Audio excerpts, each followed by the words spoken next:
Olá, pessoal. Boa tarde. Espero que vocês estejam todos bem neste momento delicado em que todos nós estamos passando. É, Resolvi gravar esse vídeo para tratarmos do capítulo da frente C2, que já havíamos começado a estudá-lo em sala de aula, mas vamos aproveitar esse momento para fazer um feedback do que já vimos e para finalizarmos este conteúdo, tá? Que ele se encontra na página 79 da frente C2, Introdução à Química Orgânica. Então, o que a gente tem que lembrar? De onde partiu os estudos em relação à química orgânica, né? Na verdade, antes se tinha uma ideia de que a química orgânica ela estudava só compostos que possuíam vida. Para eles, para ser considerado um composto orgânico, ele deveria ter uma força maior para ser sintetizado, para serem produzidos, deveria ser a vida. Se não tivesse vida, não havia como sintetizar, produzir esses compostos orgânicos. Porém, Frederick Höhler ele conseguiu derrubar essa teoria ao pegar o cianato de amônio, que é esse NH4OCN que a gente apresenta aqui nessa reação, tá? E ao ele fazer o aquecimento desse cianato de amônio, que é esse triângulozinho que aparece em cima da setinha, ele conseguiu sintetizar, produzir a ureia, que é um composto orgânico, tá?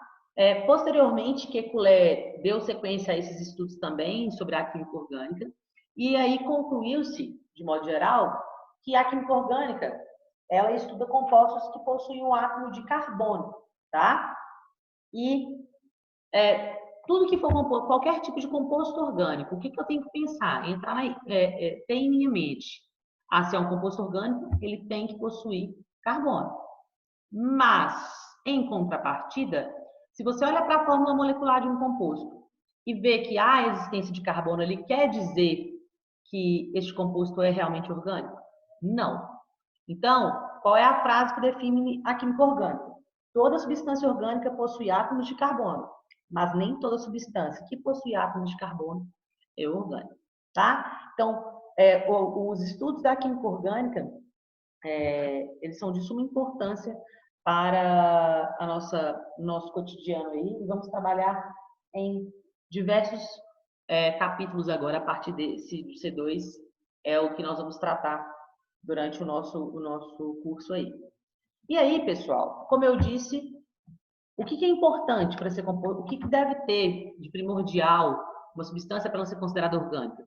O átomo de carbono, tá? Então, o que a gente tem que pensar? O átomo de carbono, ele é um composto que se encontra na família 14A, na família 14 ou 4A da tabela periódica, e assim como o carbono, todos os outros elementos que se encontram nessa família 14 ou 4A, eles possuem 4 elétrons na camada de valência. Lembrando que a camada de valência é a última camada que eu tenho da distribuição eletrônica, dos átomos de modo geral. E aí, pessoal, esse átomo de carbono, como ele tem só 4 elétrons na camada de valência, para ele adquirir a estabilidade, ele segue a regra do octeto, que a maioria dos átomos seguem, e para ele adquirir essa estabilidade, ele precisa de ter mais 4 elétrons do que ele já tem na última camada, que vai totalizar 8 elétrons, e aí ele fica mais estável, que é ter menor energia quimicamente falando. Então, como ele precisa de mais 4 elétrons, existem esses 3 postulados aí do carbono. Primeiro, o carbono, ele é tetravalente, que é isso que eu estava explicando para vocês. Em relação aos 4 elétrons da camada de valência, ele seguia a regra do octeto, então ele precisa de ter mais 4 elétrons, ou seja, formar mais 4 ligações para adquirir essa estabilidade, tá? Por isso que vem essa questão de fazer as 4 ligações. Então, o carbono é tetravalente em todos os compostos orgânicos e tem as 4 ligações para adquirir essa estabilidade, tá? Devido a essa capacidade de se ligar a elementos de vários tipos, eletropositivos, às vezes até eletronegativos, o próprio hidrogênio. O carbono, ele pode formar cadeias pequenas e cadeias extremamente grandes, que são os polímeros, que nós vamos tratar isso em outro momento do nosso curso, que são cadeias que podem se repetir por inúmeras vezes aí. A gente tem o exemplo do Teflon, do PVC, o próprio isopor é um tipo de polímero, mas não é o nosso intuito nessa aula agora. Então tem que ficar claro para vocês. O carbono, ele é tetravalente devido a ele ter 4 elétrons na camada de valência, que é a última camada. Como ele segue a regra do octeto, ele precisa de mais 4 elétrons para adquirir essa estabilidade. Por isso, ele tem que fazer 4 ligações, tá? E devido a essa capacidade de se ligar a até 4 átomos, o mesmo átomo de carbono, ele pode formar essas cadeias aí, podem ser pequenas ou até cadeias bem maiores. E aí chegamos no ponto da hibridização do carbono. Pessoal, esse ponto eu gosto de deixar ele bem claro, porque vocês às vezes veem a tabela que está na página 80, que explica sobre a hibridização, e eu gostaria de frisar que processo nenhum seletivo a nível básico desses vestibulares que vocês fazem, o Enem de modo geral, eles não cobram como é feita a hibridização. Eu falo em questão mais aprofundada do conteúdo, tá? Precisa-se de um conhecimento químico mais avançado para se entender isso, que fica a critério de nível superior, a nível de ensino superior, que não é o nosso caso. Então, eu quero deixar bem claro para vocês que a gente vai fazer essa associação da hibridização do carbono com os tipos de ligação que o carbono vai fazer, que é como as questões cobram de vocês na sua totalidade aí, tá? Mas o que é hibridização? Vamos tentar só definir o que é hibridização e a gente dá sequência nisso aí. A hibridização, ela é uma promoção de elétrons ou um rearranjo de orbitais que acontece no átomo, que vão produzir novos orbitais, tá? Que vai gerar uma maior estabilidade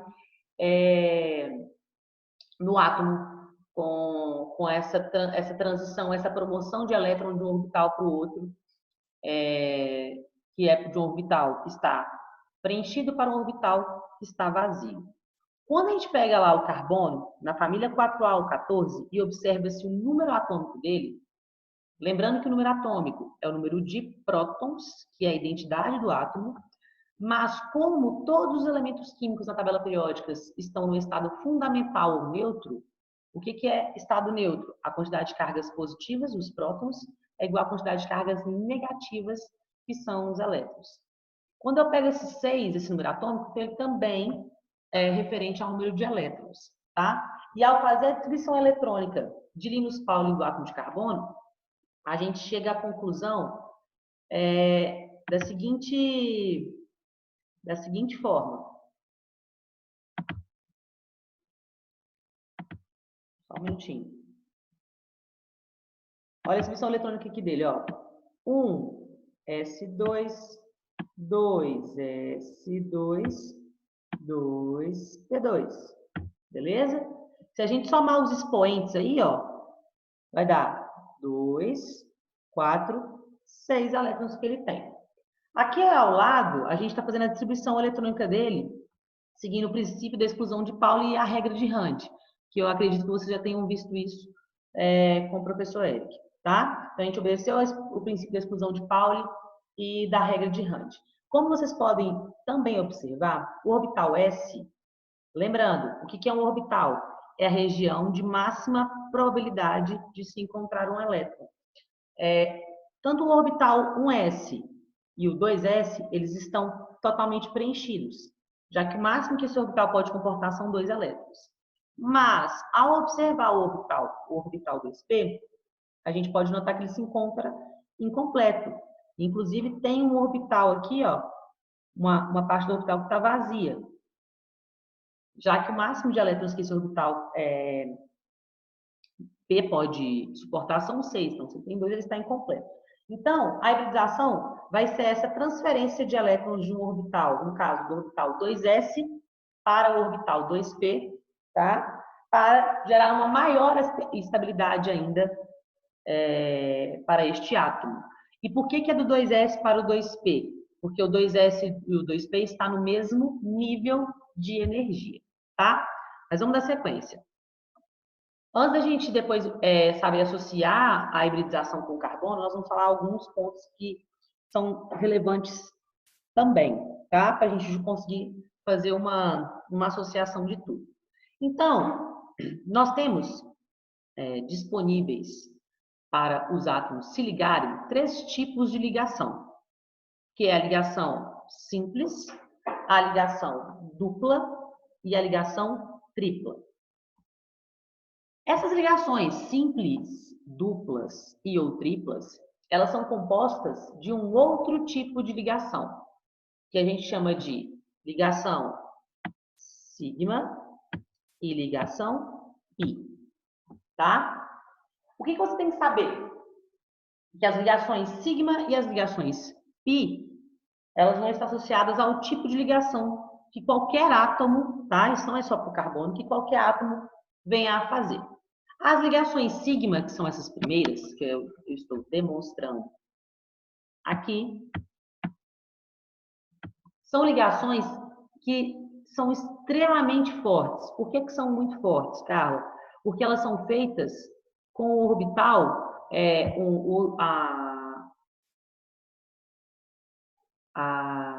a forma como essa ligação é feita é digamos assim, uma colisão, não colisão que é a palavra que eu queria usar, mas os orbitais eles se encontram frontalmente, como se fosse uma batida de carro de frente, tá? E elas são as primeiras a ocorrer.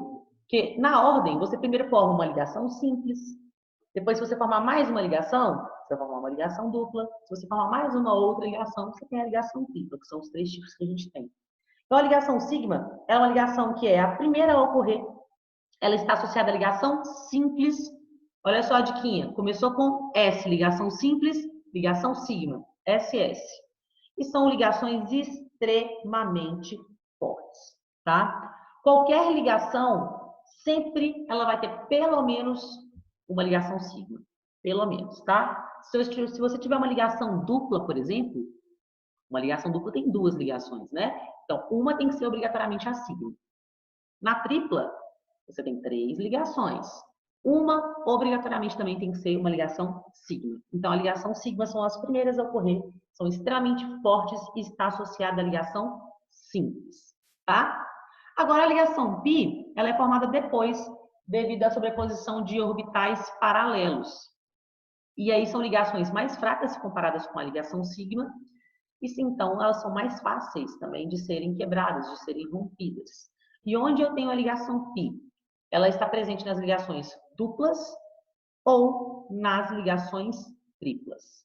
Quando você tem uma ligação dupla, você sempre vai ter a primeira é a sigma, porque é a primeira a ser formada, e a outra é a ligação pi. Quando você tem uma tripla, você tem uma ligação sigma e 2 ligações pis, tá? Não esquece esse detalhe importante. Igual estou demonstrando aí para vocês nestes exemplos. Aqui, ó, neste exemplo do CH4, ele só é composto de ligações simples.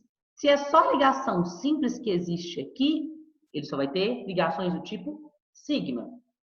No segundo exemplo, nós temos 2 tipos de ligação. Temos ligações simples e uma ligação dupla.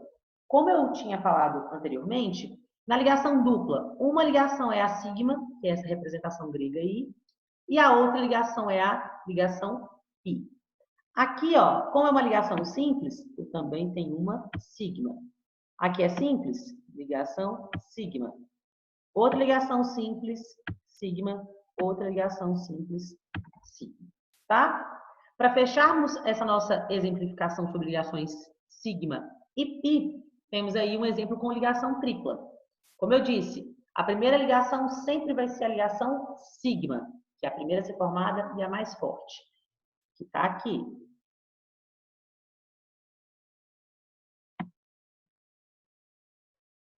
As outras 2 vão ser as ligações pi, tá? Como é que é uma ligação simples? Eu tenho uma ligação sigma. Como é que é uma ligação simples? Eu tenho uma outra ligação sigma. Tranquilo, pessoal? Espero que estejam entendendo aí, tá?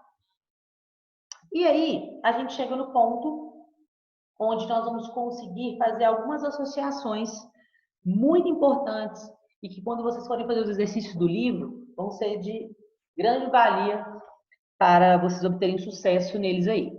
Então, presta atenção. Nós vamos fazer a associação dos tipos de ligação que o carbono pode fazer com a hibridização, com a geometria e com o ângulo que existe entre as ligações. Vale ressaltar, pessoal, que essa última coluna, onde eu coloco os ângulos que existem entre as ligações, ele quase não tem aparecido em questões dos processos seletivos dos últimos anos. É um ponto onde vocês não têm que ficar se matando para poder memorizar isso. As 3 primeiras colunas são de suma importância e são as que eles adoram cobrar de vocês. Então, olha só. Lembrem-se que eu falei que o carbono ele precisa de fazer 4 ligações para adquirir a estabilidade, seguindo a regra do octeto. Só que ele pode fazer essas 4 ligações de 4 formas diferentes, que são da forma com 4 ligações simples, com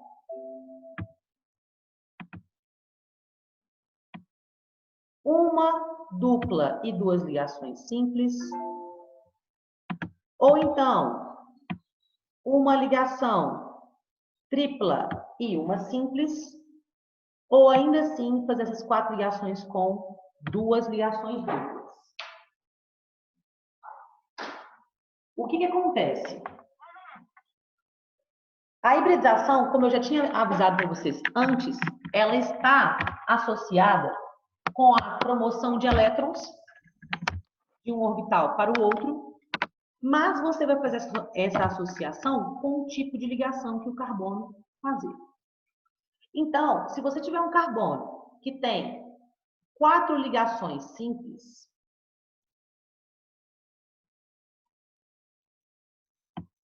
ele só pode ter hibridização sp3. Qualquer carbono, se você ouvir falar hibridização sp3 do carbono, você tem que vir na sua cabeça. Ah, então o carbono faz 4 ligações simples. Se ele tiver hibridização sp2, você tem que vir à sua mente que ele vai ter uma ligação dupla e 2 ligações simples. Agora, se ele tiver hibridização sp, ou ele vai ter 2 ligações duplas, ou esse carbono vai ter uma ligação simples e uma ligação tripla. Como essa hibridização ocorre, nós não vamos nos preocupar com isso, porque todas as questões elas fazem associação de hibridização com o tipo de ligação que o carbono faz, tá? E para finalizarmos esse ponto, temos que nos preocupar também com a geometria, com a forma como os átomos vão se organizar quando ele tiver esse tipo de hibridização e, consequentemente, esses tipos de ligação. Então, todo carbono que tem 4 ligações simples, ele possui uma hibridização sp3, geometria tetraédrica. E o ângulo, ele pode ser de 109 graus e 28 minutos, ou então pode ser de 109,5 graus. Tá? Isso tem uma variação, mas não se preocupe com isso. Se ele tem uma ligação dupla e 2 simples, a hibridização é sp2 e a geometria trigonal plana.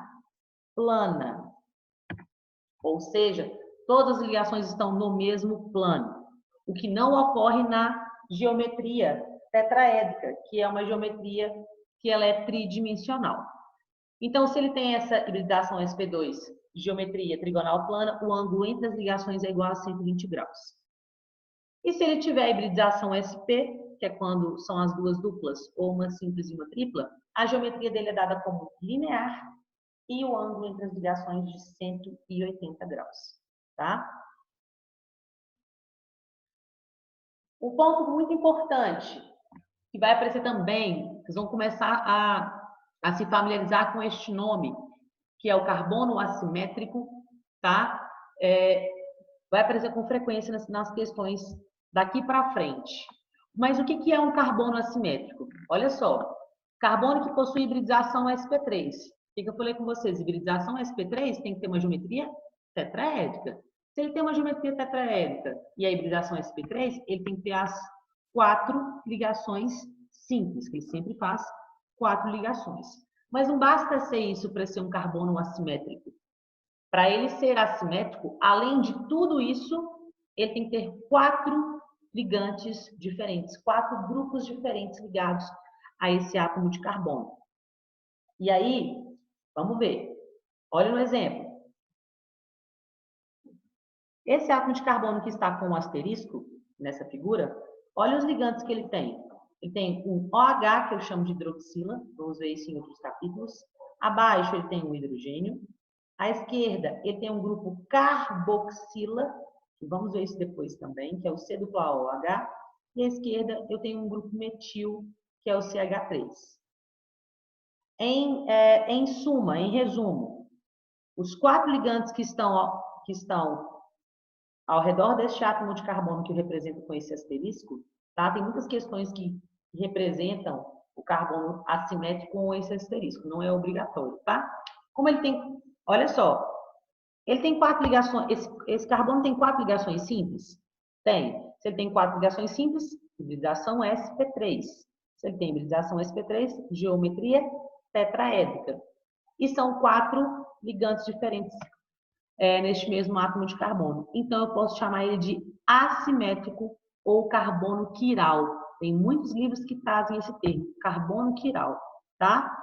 É pouco usado, o mais ideal, o mais atual é se utilizar carbono assimétrico. E aí, nós vamos falar de algumas classificações extremamente importantes que vamos usar para o átomo de carbono. Essa classificação, pessoal, do átomo de carbono, ela está associada a quantos carbonos um outro átomo de carbono vai estar ligado.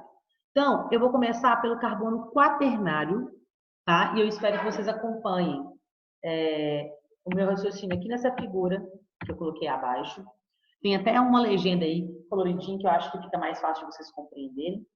E aí, vocês vão pegar isso bem rapidamente. Então, ó, o carbono quaternário, que é esse que está em amarelinho. O que é um carbono quaternário, Carlos?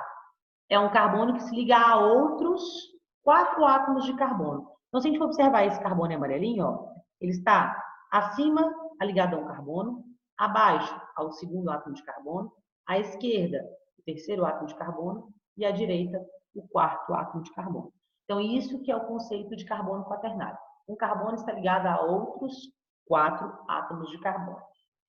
Carbono terciário vai ser o carbono que se liga a outros 3 átomos de carbono, que é esse em verde aqui, ó. Então, presta atenção, eu acabei de grifar. Tem um ligado acima dele, um à esquerda e um à direita, totalizando 3 átomos de carbono. O que seria um carbono secundário? É esse em azul que eu vou grifar aqui agora de novo. É o átomo de carbono que se liga a outros 2 átomos de carbono, que é o que está ligado à esquerda e à direita dele.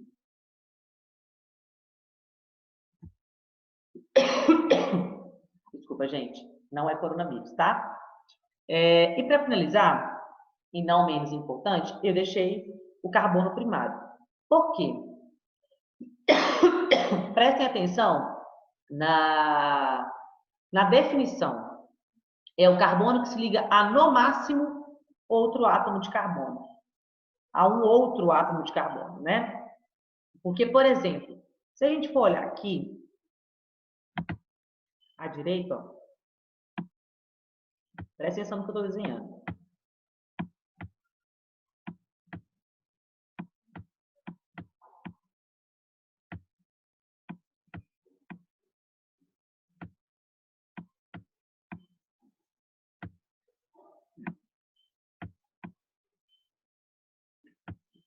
Esse átomo de carbono que eu desenhei, se a gente fosse analisar, ele não está ligado a nenhum outro átomo de carbono. E como que eu classificaria ele? Classificaria ele como carbono primário, porque a definição é o carbono que se liga no máximo um outro átomo de carbono. Se o máximo é 1, o mínimo é nenhum. Então, tanto esses carbonos, todos que estão na figura, que estão representados em vermelhinho, são primários porque estão ligados a só um átomo de carbono, como esse do exemplo que eu desenhei aqui, esse desenho maravilhoso, também é considerado um carbono primário. Então, se o carbono estiver ligado a um átomo de carbono só, ele é primário? Sim. E se ele não estiver ligado a nenhum átomo de carbono, também é considerado primário, tá? Alguns livros trazem essa nomenclatura como carbono nulário, mas ainda não me deparei nesses últimos vestibulares com questões que fazem essa consideração, tá? Então, vamos considerá-lo como carbono primário também. Se estiver ligado a no máximo um átomo de carbono, primário. Se não estiver ligado a nenhum átomo de carbono, primário também, ok? E aqui temos as formas que podemos representar os compostos orgânicos, né? As fórmulas químicas que representam os compostos orgânicos. A gente pode representá-lo na fórmula molecular, na fórmula estrutural plana e na fórmula estrutural espacial do tipo traço. Se vocês observarem, na última coluna aqui, que representa a fórmula molecular, o que vem a ser a fórmula molecular? A fórmula molecular ela vai indicar os elementos que formam o composto, especialmente, né, os compostos orgânicos que a gente está falando aqui, e vai falar também o número de átomos que cada elemento tem em uma molécula. Por exemplo, nesse primeiro exemplo que eu tenho aí, C4H10O. O que ele me diz? Que eu tenho 4 átomos de carbono, 10 de hidrogênio e 1 de oxigênio. Você sabe quais são os tipos e quantidade de cada elemento químico que existe naquele composto orgânico, tá? A fórmula estrutural plana, ela vai representar a distribuição plana dos átomos que formam a molécula, ou seja, o tipo de ligação que existe entre as moléculas, que pode ser... Vou colocar o CH4 aqui de novo para vocês observarem.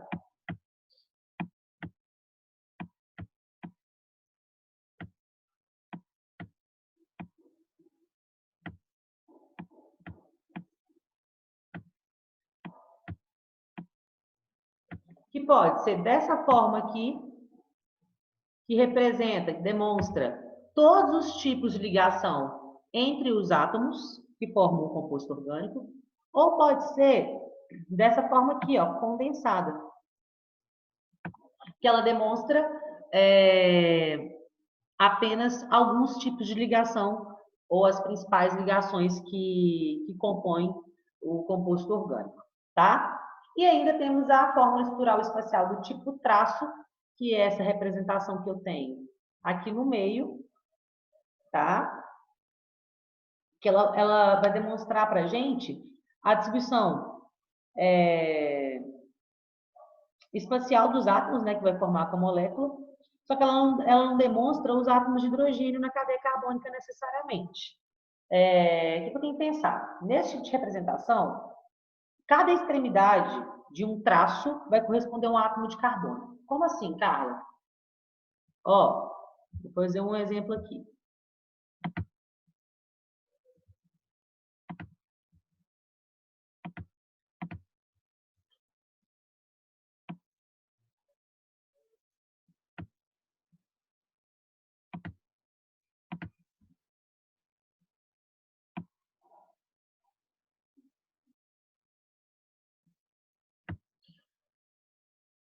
Tá muito bonito esse exemplo, mas vocês vão entender. Como eu disse, a cada extremidade de um traço eu vou ter um carbono. Ou seja, aqui a extremidade de um traço, eu vou ter um átomo de carbono. Ele acabou aqui, então aqui eu tenho outro átomo de carbono. Esse traço acaba aqui, tem outro átomo de carbono. Esse traço vai acabar aqui, tem outro átomo de carbono. Aqui, outro átomo de carbono. Aqui, outro átomo de carbono. E aqui, outro átomo de carbono. Como não tinha nada representado antes, só tinham traços, quer dizer que esse composto só tem carbono e hidrogênio. Que qualquer outro elemento diferente de carbono e hidrogênio, ele deve ser representado na fórmula de traço. Como vocês podem observar aqui, ó, no segundo exemplo, no primeiro exemplo eu tenho o oxigênio representado, no segundo exemplo, no quarto exemplo aqui também. Então, qualquer elemento diferente de oxigênio, de carbono e hidrogênio deve ser representado, tá? Mas voltando nesse exemplo lindo que eu fiz para vocês aqui, eu completei na extremidade de cada traço com um carbono. Só que lembrem-se, pessoal, que o carbono deve fazer sempre 4 ligações. Então, onde o carbono não está com essas 4 ligações completas, eu vou preencher com hidrogênios. Então, ó, esse primeiro carbono, ele só tem uma ligação. Faltam 3 para ele completar as 4. Então, eu vou lá e coloco 3 hidrogênios. Aqui, ó, ele tem 1, 2 ligações. Então, tá faltando 2 ligações. Então, completo com 2 hidrogênios. Aqui embaixo a mesma coisa. Tem 2 ligações, faltam 2 para dar 4. Completo com 2 hidrogênios. Aqui a mesma coisa. Tem 2, faltam 2, completo com 2. E assim sucessivamente. Tá? Então, temos aí as 3 formas de representar os compostos orgânicos. Forma molecular, forma estrutural plana e forma espacial do tipo traço. Ok? E vamos tentar finalizar nossa aula com a questão das cadeias carbônicas, tá? Eu vou gravar um outro vídeo para não ficar muito comprido, para a gente especificar essas cadeias carbônicas aí e a gente finalizar mais esse capítulo, beleza, pessoal? Obrigada pela atenção e até o próximo vídeo.